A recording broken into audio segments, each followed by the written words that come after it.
Welcome back to Behind the Print podcast, where we feature industry leaders and uncover the creative minds in their businesses within the world of professional printing. Our mission is to provide you with inspiring, actionable resources that elevate your business projects and accelerate your journey to excellence in profit and print. Today's episode is all about turning websites into conversion machines. We're talking about how small changes in design, messaging, and user experience can drive big results and why optimization. Introducing Marty Greif. Well, thank you, Zoe, and thank you for that introduction. It's a pleasure to be here. Oh my goodness, we are so lucky to have you. And I'm just so excited for this episode today. We've been waiting for a long time, and I think it's going to be an awesome one.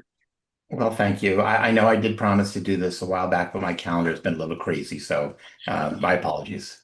That is okay, man. The holidays are every year, it just comes around and then it flies by, but you feel like you're so busy. Absolutely. So, how are you doing today? Are we all good?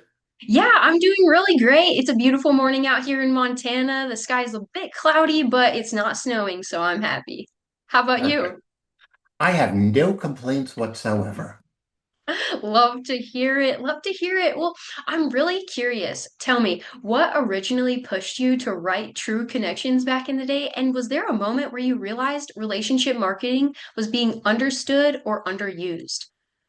Well, push to write the book is absolutely the right term. So, Site Tuners as a company has been around since 2002. I joined about 13, 14 years ago because the owners were friends of mine and they asked me to come on board to be the adult in charge, which I thought was really cute, right? And so I joined, and what a mess. I'm like, oh my God. So we revamped everything. But the original founder, Tim, who's a close friend of mine, wrote this amazing book about landing page optimization. And for years, and pushed is the right word. He's like, you need to write a book. You need to write a book. You need to write a book. I'm like, Tim, shut up already. Okay. You need to write a book. So finally, all right, I decided to write a book. And it took 4 years to write that book. Now in fairness, the first 3 years were me not knowing what the heck to write and really messing around. And it was then finally in that, if I really say how long it took, it probably took about 6 months out of 4 years to get it done, right? But Yeah. pushed me to do it was Tim. But having said that, the inspiration behind it is basically treating people like they want to be treated. And on a website, it's so anonymous that most websites treat their visitors badly. And I thought, you would Mhm. never talk to somebody like that in person. Why would you do that on your website? And so that was the inspiration behind the book when I finally got past being put, right? When a lot of successful things happen like that, you have these ideas, these plans, and putting it all together, but then the final product just is like lickety split because you put all this planning and time and effort and ideas into the beginning stages. So I commend you for those first 3 years. Well, thank you. Now, the only sad part is the book is a couple of years old now, and I have to write a second edition. So somebody needs to push me. Zoe, are you going to push me? I need a push. Yeah, Okay. Marty, you need to write this book. Second edition. Let's go. Okay. Not 4 years this time. No, So, for someone hearing relationship marketing for the first time today, how do you define it in one simple sentence? it's all about connecting with people. And here's the thing. What we teach our clients is something that I've practiced for years. As a matter of fact, um, it's all about connecting. And so with that, I give an exercise to every single one of my employees, right, which drives them nuts. And Zoe, you should try this too, right? I will tell you. Okay. And everybody out there is going to go, well, what lunatic thing is he going to say here? But what I suggest to my team members is that they start speaking with everybody. If they're at a restaurant, talk to the server. If they go to a car, I got to tell you, I listened to his story and how he's investing and how he drives a taxi not for the money, but for the well, it's for the money, but not the money of driving the taxi, but for the investment tips. And he doesn't ask for investment tips. he asks what's going on, and people are excited, and they're talking about, oh, we got a new merger coming up, or we got this going on, and they don't even think not to say stuff like that to the taxi driver. And then he goes home at night and he invests money, or sells stock, or does calls or puts. It's like it was bizarre. I'm like, this guy's freaking brilliant. No kidding. Something so innocent and then just turning it around and going full force business mode.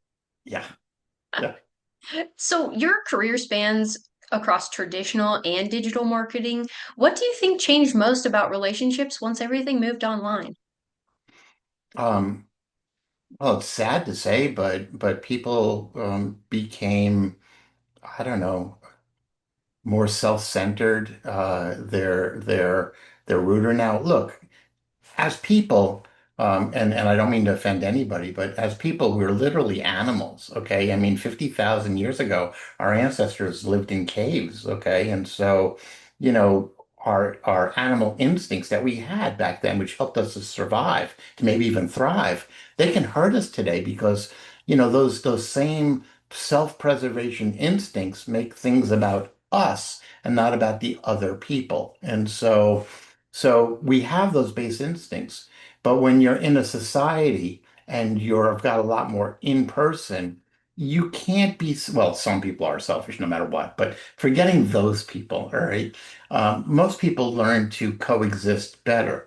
But now you look at the websites, and people hiding behind the websites and people not answering the phone and people texting. Here's an example of something. Ghosting, the hell is ghosting? Okay. I mean, that didn't exist when I was a kid. Because if you ghosted somebody, they would come up to you at your house, knock on the door, and slap the shit out of you. Okay. I mean, it's like, you can't do that. Okay.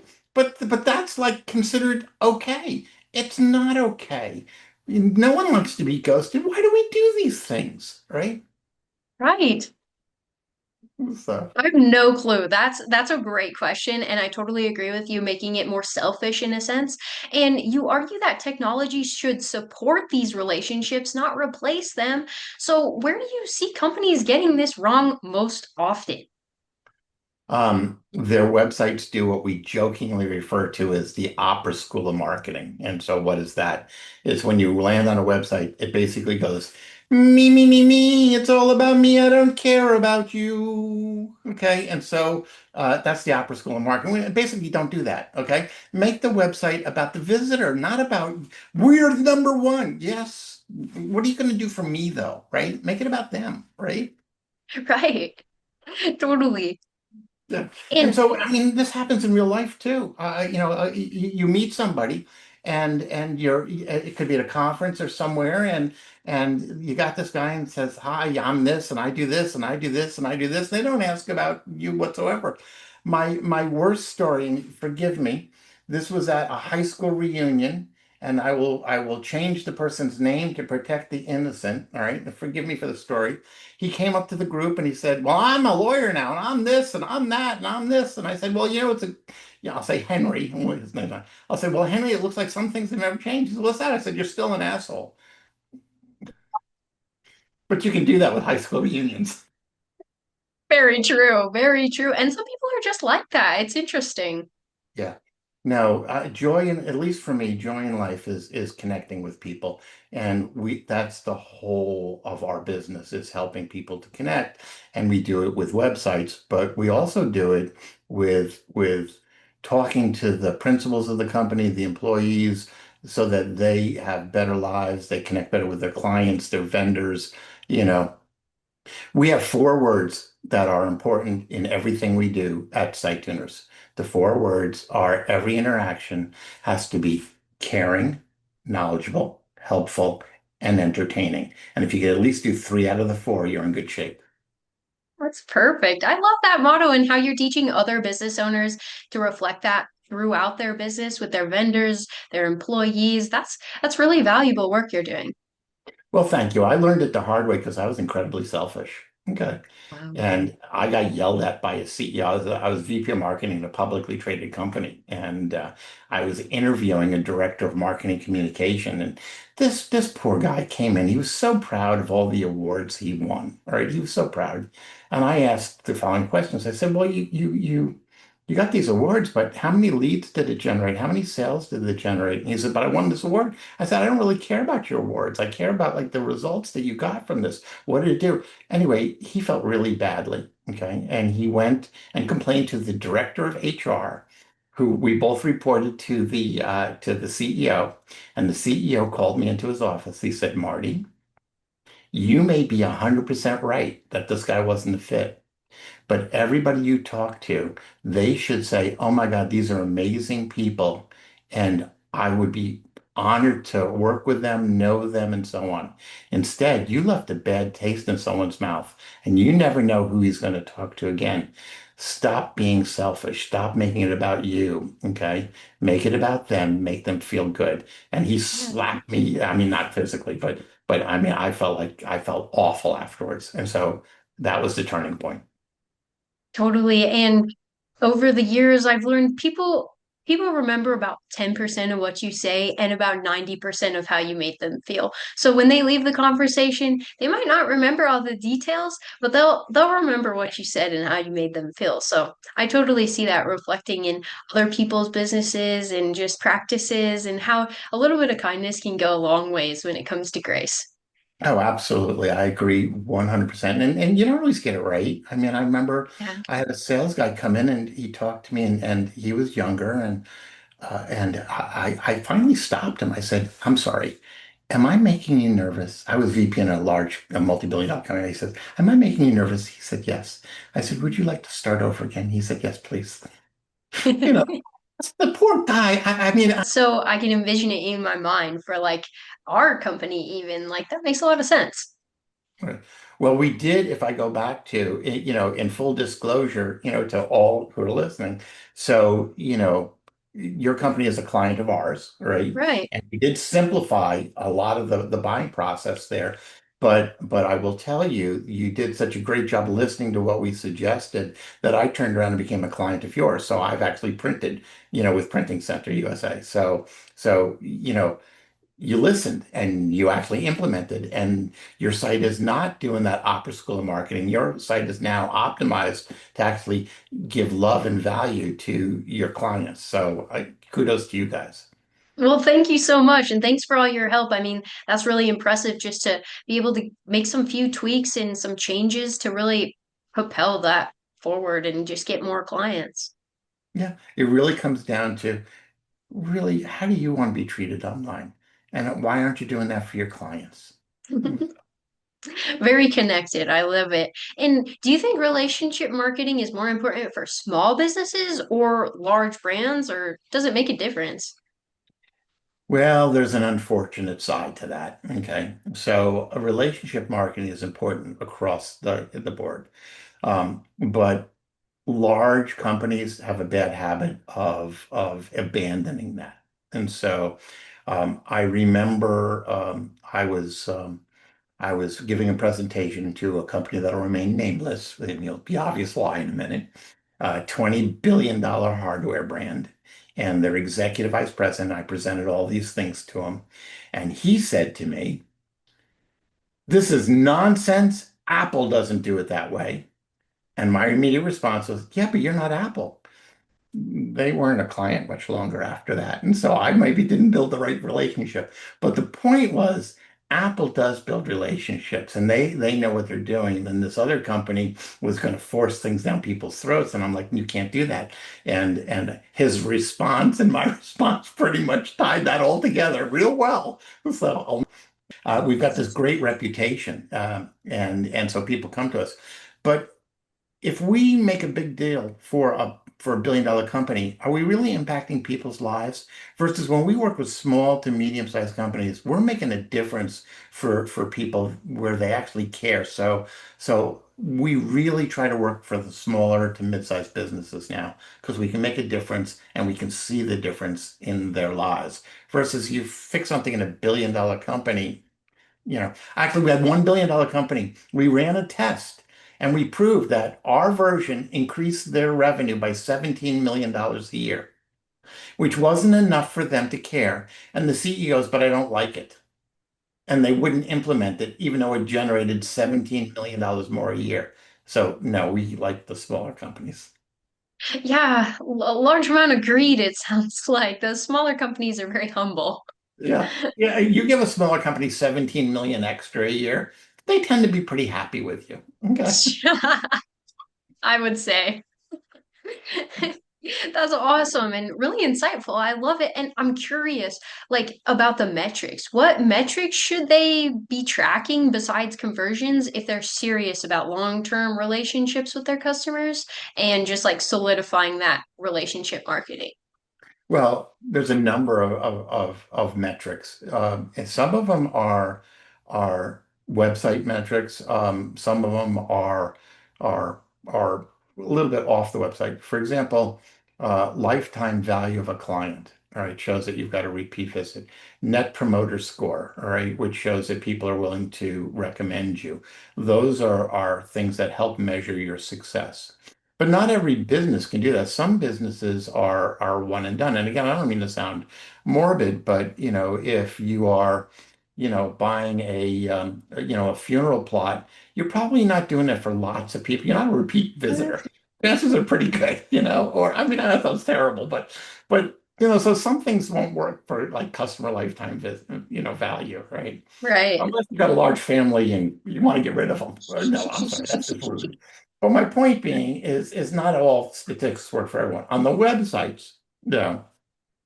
And I will tell you, 9 times out of 10, people don't have their analytics set up correctly. And it's gotten worse. In the old days, people could use, you know, Google Analytics, but when GA4 came out, everybody got lost in Tag Manager. And so the first thing we always wind up doing is fixing that for like, it's got to be like 9 times out of 10. But we look at everything like engagement rates and bounce rates and time on the site, time on the pages. We look at obviously conversion rates. We look at where people drop off. And so we use things like the analytics. We use heat maps to figure out what are people really doing? Are we connecting with them? I love heat maps, for example, because they will show you rage clicks where people are like, isn't this working, right? I love that, right? Because when you see that, that really says, well, maybe we should fix that? I also love those heat maps. They're just fun to look at and they're really interesting and insightful. You can find out a lot from those heat maps with those rage clicks and even just the lower amount of clicks on places that you're trying to drive action. It's really interesting to look at. I love those heat maps. Absolutely. So here's a technique I'll tell, a kind of a bonus answer here. Yeah. So in heat maps, the ones that record, all right, there's some things that you could look at that people don't normally think of. So when you look at a heat map or the recording and people don't scroll, what that says is whatever your upstream messaging is, all right, didn't match what they landed on. Okay. So there was a mismatch. Whenever there's a misalignment, whatever was promised wasn't delivered right in the front and they leave. If they Right. scroll down, all right, and they click and go somewhere, you did a good job. But if they scroll down to the bottom and leave, okay, then whatever your offer was still didn't match whatever the upstream messaging is. Yes. However, if they scroll down and down and up, which people do, what that says is they're really interested in what you've got. You kind of match the messaging, but there was just one piece of information that they couldn't find that they needed to either become a lead, a subscriber, or buy something. So the ones that are going up and down are showing massive interest, but you're missing a key element. So that's where exit intents pop in to ask, what did you miss? And there's nicer ways to say that, right? But what are we missing? You know, and once you do that, you'll find that they're not going up and down anymore as much, and they're actually taking action on your website. That is so interesting and cool. I like can't wait to look at that for our own website. I'm like so curious now. So excellent. Yeah, and with AI and chatbots, I'm like really curious like what you're feeling about that and the personalization that's happening everywhere on people's websites. How do we keep those relationships from feeling transactional? Okay.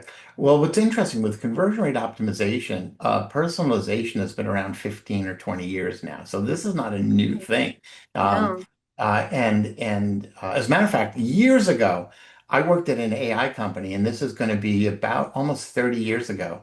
And oh yeah, so this has been around a lot longer than you think. And so the company did handprint and facial recognition using neural networks, which is the precursor to all this. So that I actually understood and been around in this for a long time now, right? Yeah. So they took that and they applied that into testing and personalization on websites. Now, fast forward to now where everybody's talking about AI, even though it's been around or some version of it's been around. Yeah. And I will tell you that the problem with AI is that people don't train it and they expect it to do all the heavy lifting. The more specific you are in training your AI and the more you teach it, the more likely it is to add value. Because when Right. somebody feels like they're getting a bot and that you don't care about them and it's impersonal, well, that's not a relationship, and they leave. All right, and so we implemented AI multiple times for people, including on our website, and just took it down again off of our website because it did something bad. And I'm like, okay. And so what it did, it would actually talk to people and it would answer questions. So you could talk to it on our website, which was great. And we trained it. And I was at a client's office and I'm showing it off because I'm so proud of what we did, right? And he goes, "Oh, okay." So he said, I would like to talk to Marty Greif. Can you set up an appointment? And it said, um, no, I can't. It didn't even say no, I can't. It actually went back into a loop of what problem you're trying to solve, and I can get you to somebody. Well, I'd like to talk to Marty Greif, and it just went into this death spiral because it never occurred to me that somebody would want to do that. We didn't train it to do it. So the Right. amount of training and effort you have to put in this is immense. Okay. You got to Mm-hmm. have a fallback that says, I'm sorry, I wasn't trained for that. And if you got the person's name, because people's names matter, it should say, Zoe, I'd love to help you, but I can't. If I could have a little bit more information, I could have somebody contact you. Okay. Yeah, that's so interesting how you have to teach them all the stuff. You do. And I'll tell you the one way to cheat, and this is going to sound terrible, and you can use this at work. You can use it. So, matter of fact, here's the trick. So when you're in a meeting with a bunch of people, all right, and you're not looking at somebody who's over here, and let's say we'll say it's Joe, Mark, Jane, it doesn't matter, and you say, in speaking with Joe, out of the corner of your eye, you'll see they'll look and go, what? See, the most important word in any language is somebody's name, all right? And whenever you want to get somebody's attention and have them pay attention to what you're saying, you use their name with a pause. So if I were to say, so Zoe, whenever I say next, I've got your attention for about a few seconds, all I'm right? And locked in. yeah, so you can do that with AI too. Okay. And That's let awesome. it build that. So Zoe, what are you looking at today? How can I help you more? What makes this more valuable for you? Okay. Again, it's always about the visitor. Yeah, that's true. Because when I use AI, sometimes it'll mention my name and it definitely does catch my attention. I go to the top and reread my name, like, oh, it's got something for me, for Yes. just me. Like, I feel so special right now because this is about me. So I definitely agree with that. And it's so interesting how our brains work and just pick up things like that. Yes. But having said that, you also don't want it to be like your parents. Okay. You don't want to be Zoe, Yeah. No, Zoe. thanks. Don't do that. Okay. So, what should brands stop doing immediately if they want to stay relevant and trusted when using things like AI or those personalizations? Uh, so get it off of the AI.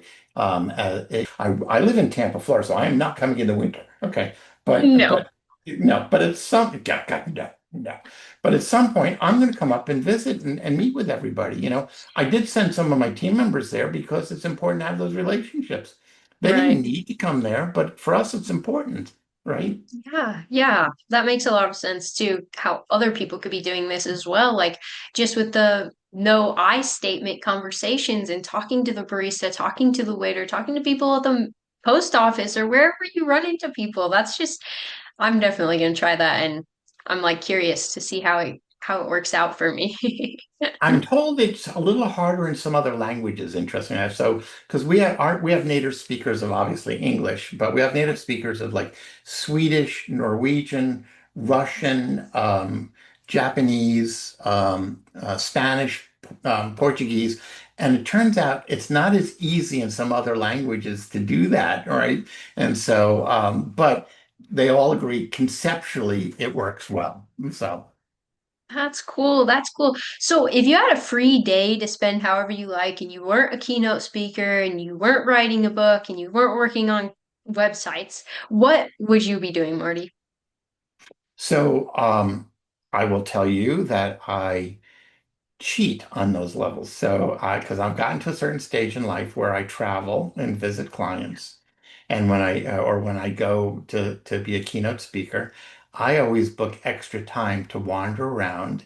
And so I this last year I wandered around Vilnius, Lithuania. I was also a keynote speaker in Sofia, Bulgaria, and wandered around there. I've been in Germany this year, and I've spent time, all of us, a couple of years ago, because I have a bunch of team members down in Colombia.